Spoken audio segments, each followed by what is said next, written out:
So yesterday we looked into the discerning part of the mind to discern the right objects for Vipassanā meditation. Here in Vipassanā, every yogi should know which are the objects to take up and which are the not objects to take up. Here the conceptual object here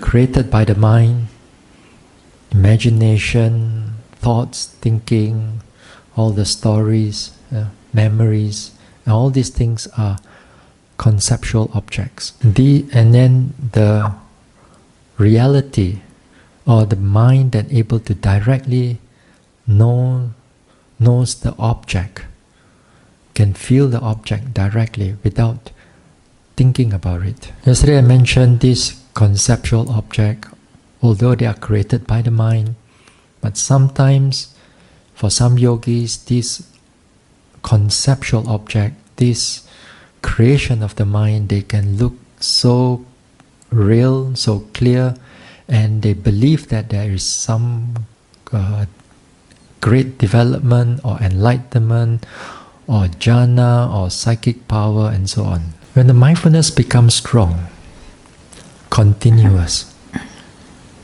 that day when we talk about mindfulness, we say that mindfulness magnifies everything. When it magnifies not only the Vipassana object, but it also magnifies all the conceptual, all the memories, all your planning. Sometimes like memory of the past, that everyday life we do not recall them. But when we come into the meditation, then these memories somehow they appear to us, or they are real, or they look so not too long ago. Sometimes yogi, when they have certain problems like work problem or family problem, sometimes when they do meditation, the mind goes in problem solving skill, and they can solve it, and they feel that how come I couldn't think of it out there, and while I'm here all the answers are there. So some yogis stop the meditation, open up their notebook, then write down they have that solved problem, they close it up and try to meditate again. So although these things are interesting to us, the memories, the planning, the thoughts, even sometimes the analytical knowledge of the Dhamma, you are noticing something, but then after that you use the Dhamma to try to justify, intellectualize what you are looking at. Say for example, you are noticing some sensation of the leg, and then you'll start thinking, am I noting fire element or wind element? Or some people with some Abhidhamma knowledge, then they start, if I note this thing clearly, how many consciousness have gone through inside the mind? So a lot of times the mind goes into reflective mode or thinking mode about the object they are noting. About 2 days ago I mentioned about there are 3 types of wisdom. Wisdom that arises from hearing or studying, the second one coming out from reflection, and the third one come up from direct observation. So while the person is noting, they are supposed to use the third type of wisdom, which is to see things as they really are. But then the mind always like to go back to the second part, the second type of wisdom, to think about it, to plan, to intellectualize what they are noting. Because for a lot of us, we desire and we attach to our thinking. Therefore, instead of noticing what is going on, the mind, because of that desire, it wants to go back to think and plan and intellectualize, analyze the whole thing. So during the practice, while we are doing the practice, meditating, walking, sitting, that time make sure that the mind keep on noticing what is going on, rather than keep on reflecting on the suttas or Abhidhamma or whatever Dhamma that you want to connect to your observation. Now, let's go to another area of this concept. Another area of this concept is our labeling mind. Now, the labeling mind, we are using concept in order to help us to direct the mind onto the object. Now, this labeling, to us, to our experience, is that the beginners is always very helpful to use this labeling in order for the mind to direct onto the meditation object. If you see Anapanasati Sutta, here in the beginning part also on the Anapanasati Sutta, when the Buddha says, I'm breathing in long breath, I'm breathing in short breath, that is again labeling. But now there are people, there are also Vipassana yogis. This is, after all, we are supposed to take up all these reality object. Why should we go back to the conceptual object? Even the commentaries, or even in the Visuddhimagga, has mentioned that this labeling is so helpful for the beginners. Without that labeling, then beginners will be difficult for them to progress or to build up the mindfulness. Now, in the beginning of practice, when we say that when you are lifting, you are pushing, you are dropping, every time when you do that, you put the labeling on top of it. Also, like in the daily activities, like when you're opening a door, closing a door, chewing, things like that, for beginners, is always good to bring in that labeling. Now, this labeling is like a tool, very useful for a beginner, but may not be necessary when you are more advanced stages. Because in the deeper aspect of development, we have to drop the labeling, because the labeling cannot keep up with the noting mind or the changes of the object. If they bring in their labeling during that time, the whole mind gets stuck or cannot note. Because of that, labeling becomes a hindrance to the noting. Sometimes, even if you are pro meditator, you are advanced meditator, doesn't mean that we completely give up on labeling. There will be certain times we still bring back the labeling, especially when you need the mind to be energized. For example, when you are drowsy or when things are getting bored, then that time labeling will be very helpful. Or like early in the morning, if you wake up, then for the first sitting, sometimes you haven't get the warm up yet. So the labeling will be very helpful to arouse that some degree of mindfulness to come in. But for beginner's mind, when you start to develop, the effort hasn't come to a certain degree of clarity. So labeling will always be helpful to do it again and again in order to bring the mind into much clearer. Now, some of us also, when it comes to labeling, some of us like to do labeling by counting. In Mahasi method, we don't use the counting. You see, when you use the counting, especially when it's mentioned in the Visuddhimagga, it uses that counting for a single object. They use it for the in-breath, out-breath. But some of us wants to use this in-breath, this counting also in the rising and falling. Is it wrong? It's not wrong, but sometimes yogis tend to overcount. This sitting, 10 count. Tomorrow, 20 count. The next day, 30 count. Then they know whether they are progressing or not. That's not the way. That's not how you measure your progress, just because you can more rising, falling, or more counting. Then sometimes I want to ask them, do you count your pain? Do you count your sensation or your itchiness? So we don't do that, because in the Vipassana, there are various types of objects. No, there's not only a single rising and falling.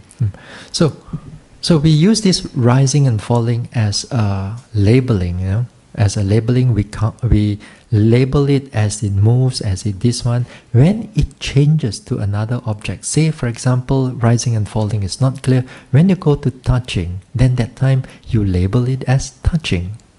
Even like sometimes you go into the different mental states. If there is anger, then you label it as anger. If there is a desire, then you label it as desire, and so on. Sometimes also imagination, the mind imagine want to harm the person, want to do this, want to do that. So when you note the mind, it's not like you just note one thing. It's a bunch of everything. Then it happens in that way, the mind. So let's say that particular time, the anger feels stronger than all the restlessness and imagination. So this time all you need to do is label the anger. So when you label the anger, you watch it as anger, anger, anger. Then you see how the anger getting stronger, the thoughts getting so many here and there.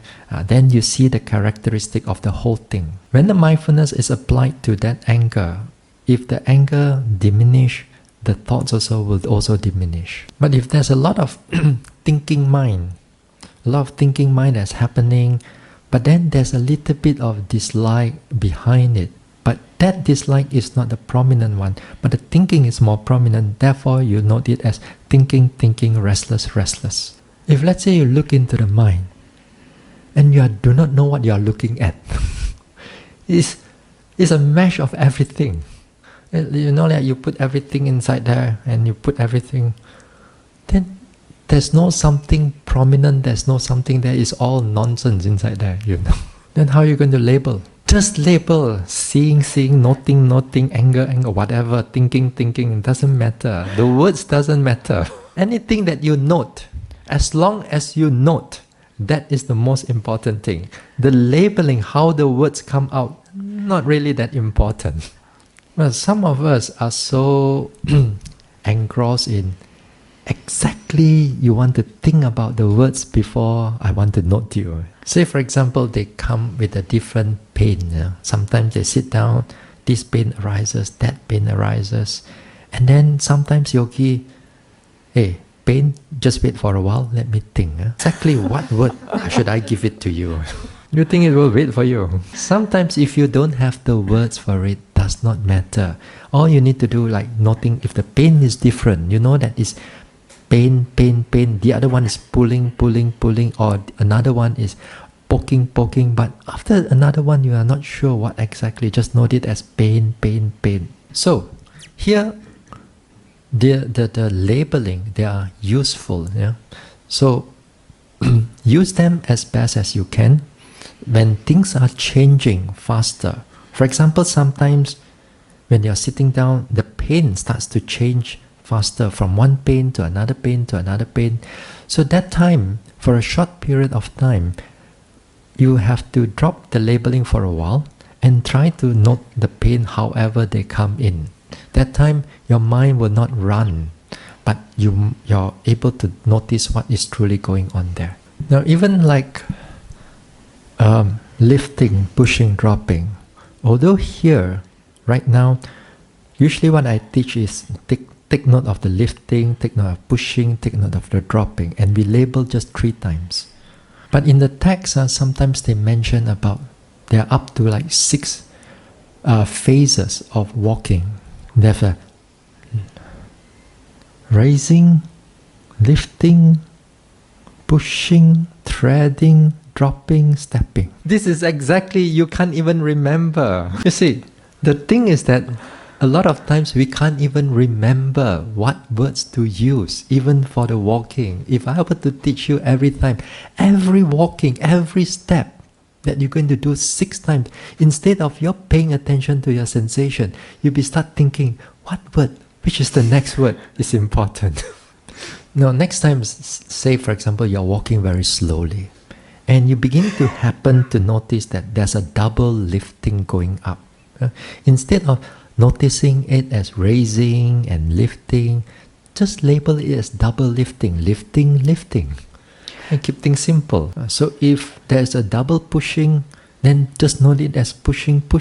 Keep things simple. So it's not about how many labelings that you pay attention to. It's how many observation, noticing of the lifting that is the important for the Vipassana. This is exactly what at one time I met a monk in an airport. He asked me, "So you're a meditation teacher, and how many steps of walking do you teach to your yogis?" So I said, I just teach them lifting, pushing, dropping. But he said, "I teach my yogi 10-step walking." So so I asked him, "What's the 10-step walking?" After he mentioned the third one or the fourth one, he has to think, what is the fifth one or the sixth one already? So finally, it's not about how many labelings that you are good at. It's about how many observation. Because as you go further, there will be a lot of observation, even in a single lifting. So finally, after we have developed and things become clear, a lot of times, finally, we need to drop the labeling too. And in order to fully observe what is happening with the lifting, pushing, dropping. And at the time, the lifting, pushing, dropping may not be that distinct anymore. Everything sometimes is coming as just a motion. Now, another area of concept that is so close to us is that sometimes, for example, you sit down at one side. You sit down quite straight, You know that you're sitting quite straight. But when you are meditating, you feel like as if like your body is one side bent or one side forward. Then you open up your eyes. No, it's straight. Or sometimes yogis, they meditate, they could feel top part, they could sense the head here, the shoulder here. But then below there, it's totally disappear. Or sometimes the yogis sitting down, eyes are closed. Then they forget about, is it a morning sitting or afternoon sitting or night sitting? So here again, the thinking of time is a concept. As the mind pay attention to it carefully, for a short while, the mind forget about the concept, forget about the time. Or even like you forget about the place that where you're meditating for a short while. When this thing happen, sometimes yogi think that they start having dementia. But there's nothing wrong with them. It's just that the mind is dissociated from the concept. So a lot of things is going to change because we are so associated with concept. When we are disassociated, we are disconnected from the concept. It feels strange to us. Sometimes yogi, even like they noticing the sitting posture, sometimes they feel that the whole body is like contorted or squeezed or whatever is going on. But when they open up the eyes, the body is totally okay. But then they close up again, concentration come in, they feel the whole body is like distorted. So it's just sensation is being contorted. But because sometimes our mind thinks of it as if like the body is the one who is contorted. Even like, for example, you notice the touch point, the touch. So when we're noting touching, when even we close our eyes, there is still a shape of our palms and our fingers. As you get deeper into all these things, meditation, sometimes you only feel sensation, but you forget about exactly where the hand is, or the shape of the hands, or the place of the hands, all completely gone, except the sensation still there. So at times when the mind is letting go of this concept, because yogis are not familiar with it, they get shocked, they get afraid, and they do not want to go on further. They want to go back to the comfort zone. Finally, when this thing comes, you have to trust your mindfulness to carry you forward. You must have that confidence that you know that you are fully alert. You are not fall into all this creation and so on. You know that it is happening such a way. Because sometimes when you go for meditation, you may not have teachers or competent teachers there. Perhaps you are on your own, and these things come out. What are you going to do? So finally, we rely on the mindfulness. Now, another area of this concept is connected to our senses, 5 senses, external 5 senses. When we are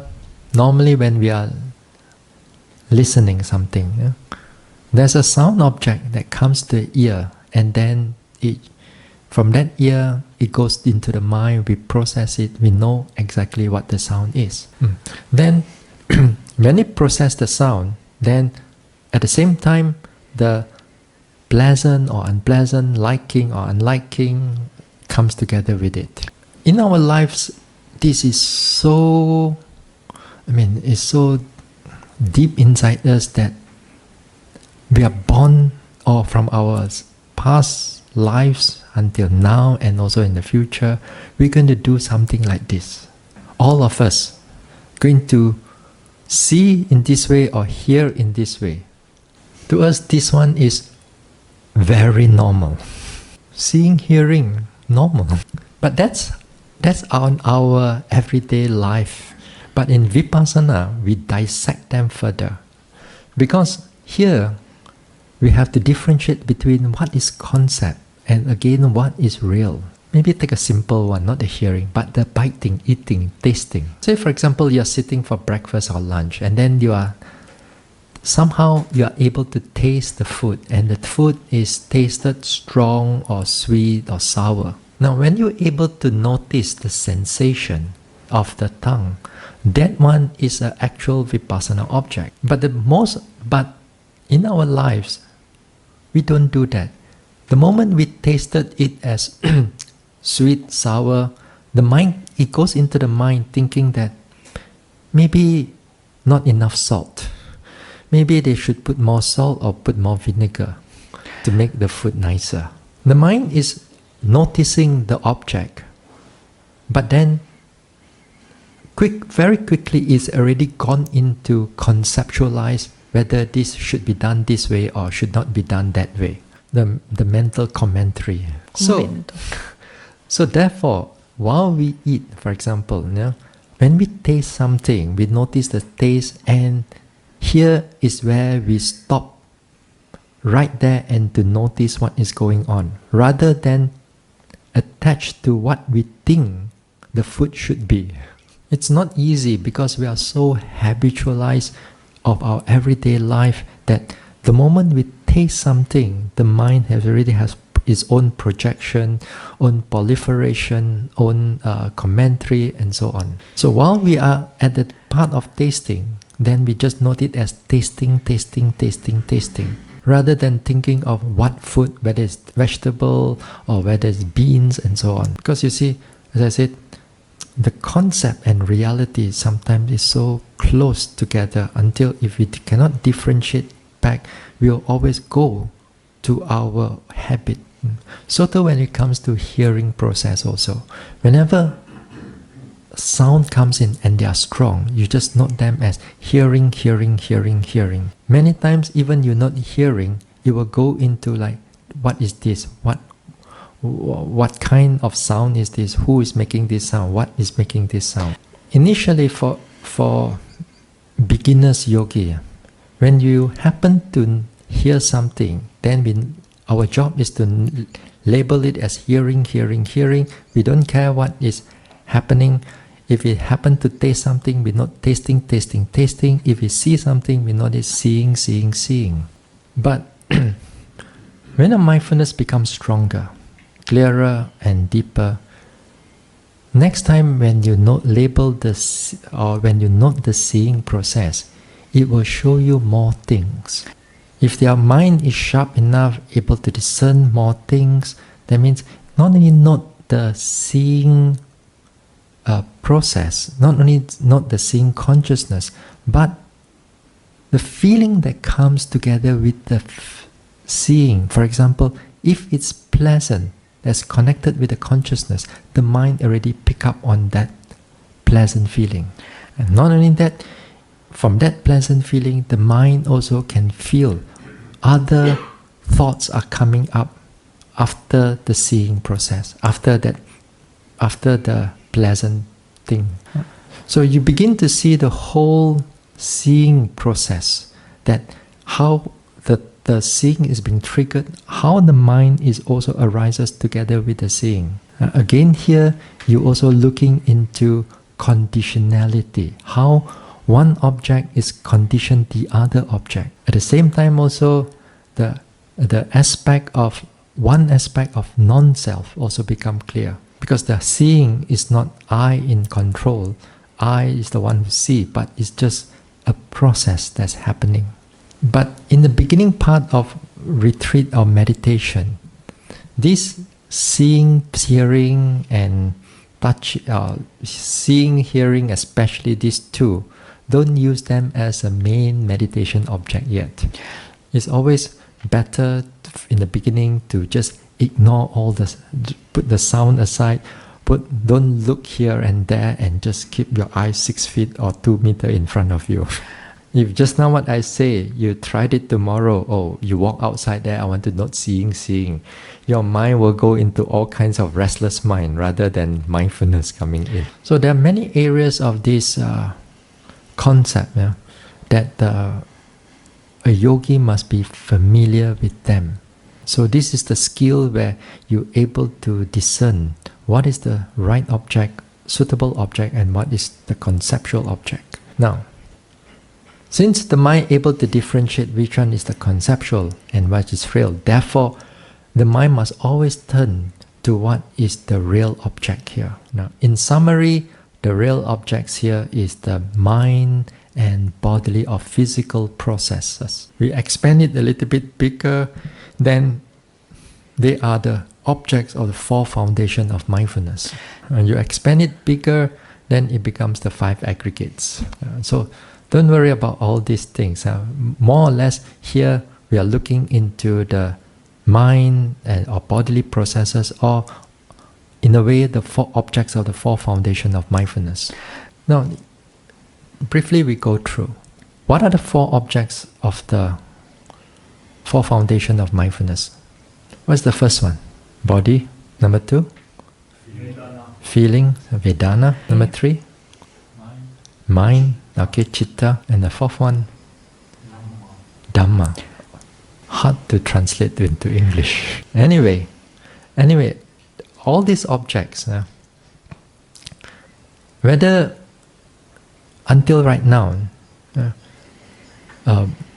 if we are not doing these Vipassana objects, or Vipassana objects, finally all these 4 objects of 4 foundations of mindfulness, you have to master them.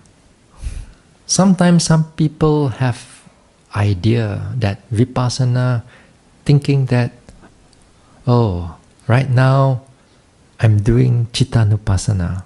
What are y'all doing? Kayanupassana. Kayanupassana not so good. Chittanupassana better. I'm not putting it as a joke, but there are reality right now in the world of Vipassana, because they think that people do Chittanupassana or Kayanupassana, they look down on others who are doing feelings or doing Kayanupassana or whatever. You want to progress in this Vipassana. You want to progress in this Vipassana, you must be a master of all the 4 foundations of mindfulness. You cannot be master of one and you ignore the other 3. Whether you realize it or not, sooner or later, all this, whether mental object or physical object or how they interact together, all this will become clear to you.